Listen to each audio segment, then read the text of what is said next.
we need to do?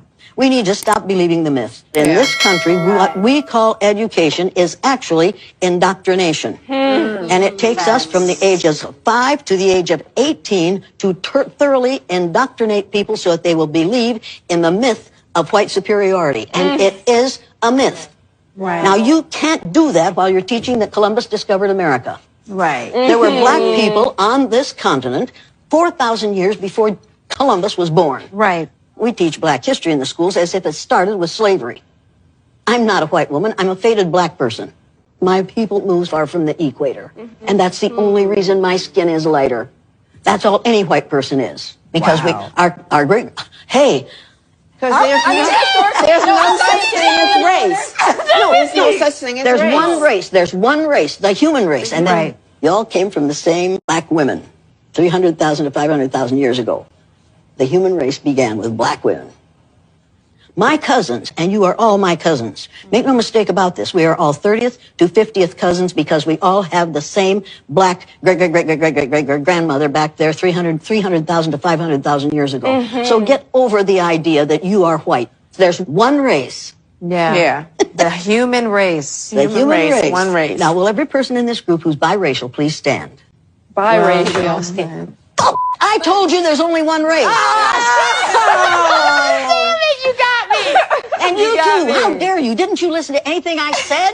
We were listening. It just takes a minute, Jane. Let me ask you this. How long do you think the idea of race has been around?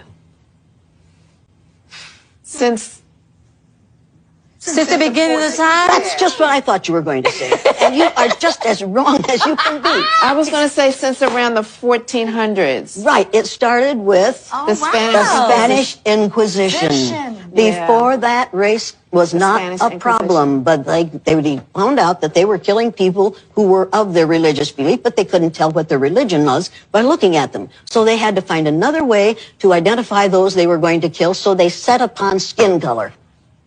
We have also been indoctrinated with the myth of white superiority. We've got pictures of the baby Jesus who looks like the little Pillsbury Doughboy. He didn't look like the Pillsbury Doughboy. That's true. And it says in the Bible that Jesus had kinky woolly hair and feet of bronze. Yep.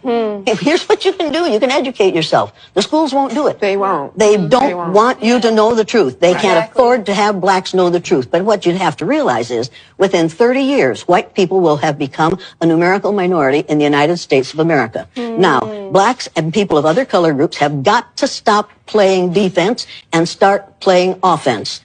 I think that part of what the responsibility that we as a black community need to take on is educating ourselves and preparing ourselves absolutely. for what's to come. Absolutely. You need to educate yourself and your children before they go to school. Exactly. And when they come home from school spouting this crap that they've learned in school, then you need to take them inside and say, here, look at this. Here's what really happened. Right. There's one race, the human race.